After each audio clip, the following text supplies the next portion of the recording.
Le menu de regard croisé ce soir, l'Angola, où Isabel Dos Santos a été privée d'un méga contrat immobilier. Le Soudan, la grève générale en préparation après l'impasse politique. On ira également en Algérie, où le général Gaïd Salah appelle les populations à s'unir avec l'armée. Et puis le Togo, l'annonce d'une manifestation pour une nouvelle révision des listes électorales. On en parle ce soir avec Jean-Paul Agbo, était directeur de publication de Focus Info. Bonsoir Jean-Paul. Bonsoir Samuel. Francisco Napokoura, journaliste freelance. Bonsoir Francisco. Bonsoir Samuel. On attend incessamment l'arrivée de Basile Agbo. On va commencer avec l'Angola. Le président João Lourenço a annulé l'attribution de contrats de plus d'1 milliard d'euros pour un projet immobilier piloté par Isabel Dos Santos, la fille de son prédécesseur José Eduardo Dos Santos, a-t-on appris mardi de sources concordantes. Après avoir établi des surfacturations, les contrats sont annulés, a annoncé un décret présidentiel qui dénonce aussi la violation des principes de moralité dans ce dossier. En janvier 2016, le président Dos Santos avait approuvé un contrat attribué à plusieurs sociétés, parmi lesquelles Urbain Vest, dont sa fille Isabelle est la principale actionnaire pour la construction d'un nouveau quartier dans la capitale Luanda. Isabelle Dos Santos, de son côté, a jugé infondées les accusations de surfacturation. Jean-Paul Agbo, est-ce qu'on peut considérer quand même que par cette décision, João Lourenço poursuit le grand ménage dans le régime? Bien évidemment, c'est le grand ménage qu'il a promis, d'ailleurs, qui se poursuit et qui atteint une personnalité importante de l'ancien régime. Parce que déjà, c'est la fille de l'ancien président, et puis surtout, c'est l'une des femmes les plus riches, non pas simplement d'Angola, mais d'Afrique. Donc sa fortune est estimée à près de 3 milliards de dollars. Donc c'est une des plus grosses fortunes africaines. Pour l'instant, le président tient sa promesse de relancer l'économie et surtout de lutter contre la corruption. Simplement, est-ce qu'il s'agit de faire une purge simplement des anciens barons, des anciens caciques, ou c'est une purge qui peut éventuellement aussi concerner ses proches à lui? Il y a quelques mois, on en débattait ici, où justement on accusait un de ses proches de corruption, mais la justice n'a pas donné suite. Donc, en tout cas, en termes politiques, en termes d'image, je crois que le président est sur la bonne voie. Reste à savoir si, justement, les caciques, les anciens barons, vont lui laisser les coups de franche jusqu'au terme de son premier mandat. Est-ce que ça veut dire que s'il y a quand même des mains sales à trouver, c'est forcément dans le régime précédent? Bon, qui je crois, c'est le même parti, hein, c'est pas... Oui, bien évidemment. C'est là où il est en train de faire vraiment une forte impression. Cette dame, elle avait déjà été virée de la tête de la plus grande compagnie pétrolière du pays. Et puis même, il y a un de ses frères, même qui a eu... qui gérait le fonds, qui a été aussi viré de la tête de ce fonds. Ça veut dire que l'homme a fait des promesses. Et je peux dire que ce n'est pas pour rien que Eduardo Dos Santos même l'a choisi. Parce que c'était déjà prévisible. Il était un homme qui... Lourenço était un homme qui critiquait déjà le vieux Eduardo Dos Santos. Mais quand même, il avait choisi comme défunt. Et il arrive, il pose ses pas. Mais vous imaginez un marché de 656 milliards de francs CFA, ça. Parce que 1 milliard d'euros, voilà, qu'on attribue à une société. Et puis c'est impressionnant quand vous voyez comment les gens dépensent pour le développement de leur ville. Ça juste pour construire un nouveau quartier. Et donc, ce travail, moi, j'apprécie parce que on aimerait que ces gens, les fils des présidents et autres nous apportent plus, pas seulement venant décrocher les marchés seulement du pays, mais qu'ils créent les activités parce qu'ils ont amassé beaucoup d'argent.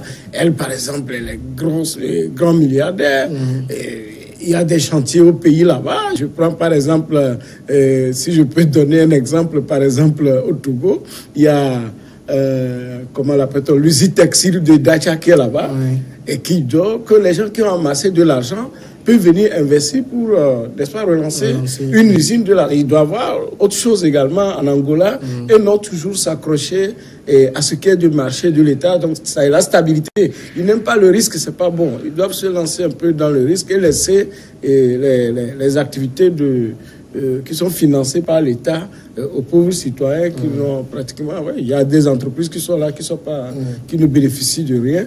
Mais les gros placés, la preuve, le marché lui a été attribué par son père avant de partir en 2016. Justement, voilà. c'est cela.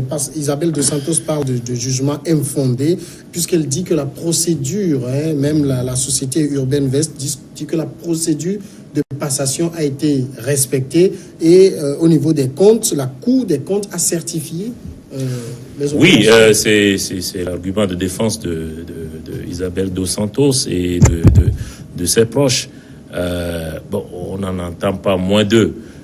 Simplement, effectivement, même l'argument selon lequel la Cour des comptes aurait certifié, bon, il faut aussi dire qu'à l'époque, c'était son papa qui était au pouvoir. Donc, ça ne veut pas nécessairement dire que ce qu'elle soutient est faux, mais il y a quand même de quoi en douter, puisque son papa était au pouvoir.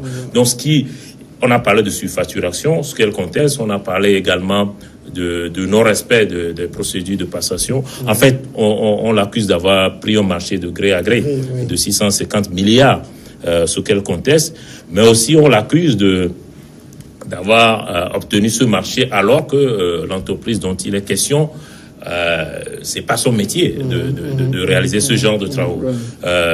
Mais tout ça, il faut aussi le situer dans un contexte où Francisco parlait tout à l'heure du fait que il faut que les gens qui ont détourné de l'argent investissent dans le pays. Bon, pour sa part, je crois qu'elle investit, y compris au Portugal. Elle est dans les télécoms, elle est dans plein de choses. Mais il y a ce contexte où il a été demandé aux anciens barons du régime, aux caciques, de rapatrier leurs fonds en contrepartie d'une amnistie. Et certains ont déjà commencé à le faire. Ils ont jusqu'en décembre pour le faire. Certains ont commencé. Et elle fait partie de ceux qui ont estimé qu'il n'était pas opportun de rapatrier ces fonds, simplement parce que, effectivement, si ils rapatriaient tous ceux qui rapatrient les fonds,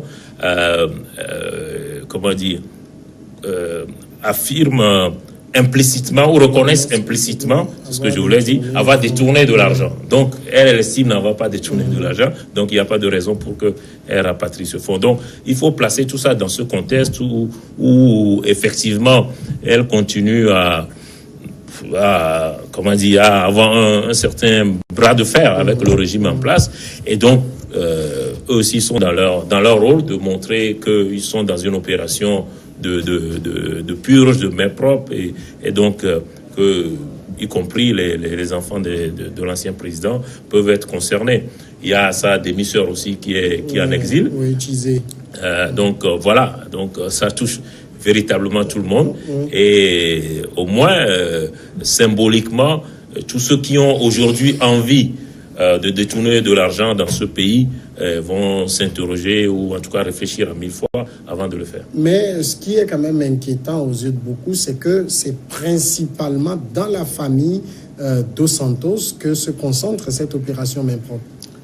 Oui, les autres, comme l'a dit, Jean-Paul l'a dit, certains ont déjà commencé par rapatrier l'argent en contrepartie de l'amnistie. Mais elle tient tête. Est-ce que vous voyez? Elle dit qu'elle n'a pas détourné. Karim Wade aussi vous dira qu'il n'a pas détourné, mais c'est lui qui a géré les plus gros chantiers au Sénégal en tant que ministre, tout, maire, tout. Donc, si elle veut tenir tête au pouvoir, la première partie de la famille qui est déjà à l'extérieur, l'extérieur, ce n'est pas toujours une chose évidente. Ils vont être là-bas, tout le privilège qu'ils avaient au pays, ils n'en auront pas là-bas. Donc, elle voit, on n'a pas dit qu'on leur retire tout l'argent, vous rapatriez, vous aurez, ça ne va pas vous laisser pauvre. Et je pense que cette mesure, je l'avais déjà dit ici une fois, lorsque le chef de l'État fort avait nommé le Premier ministre Edouard Kodjo et à la tête du gouvernement, Edouard Kodjo, dans son discours, son premier discours, avait précisé que ceux qui ont de l'argent ailleurs et autres, on va les protéger pour rapatrier l'argent et pour, comment l'appelle-t-on, pour investir au pays.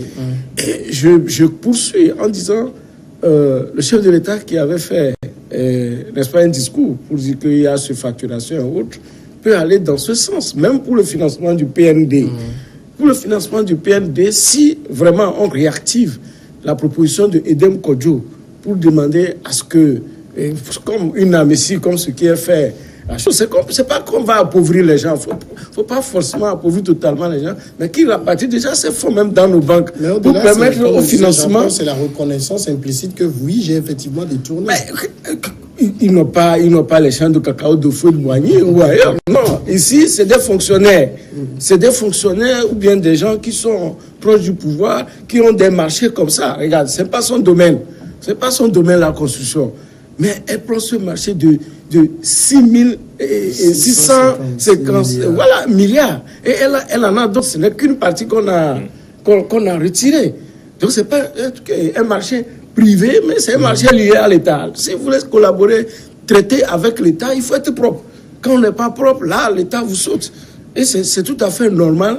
Et nos pays doivent s'inspirer de ces exemples parce que c'est de l'argent qui donne. Et quand les gens meurent, c'est fini. Cet argent-là, les Blancs ne retournent pas. Ça fait leur richesse. Mais ce qui, quand même, peut friser un peu le ridicule, c'est que celui qui a la manette aujourd'hui et qui mène cette opération est un ancien du système également. Oui, souvent, c'est ce qui se passe. Et assez paradoxalement, c'est plutôt quelqu'un comme ça qui a j'allais dire la légitimité ou la carrure pour le faire, parce que ça aurait été un opposant, il y aurait eu en face de lui, on aurait parlé de chasse aux sorcières, et puis il aurait eu une coalition justement des anciens barons avec lui. Donc celui-ci, il a la légitimité d'avoir été justement aux côtés du père d'Isabelle.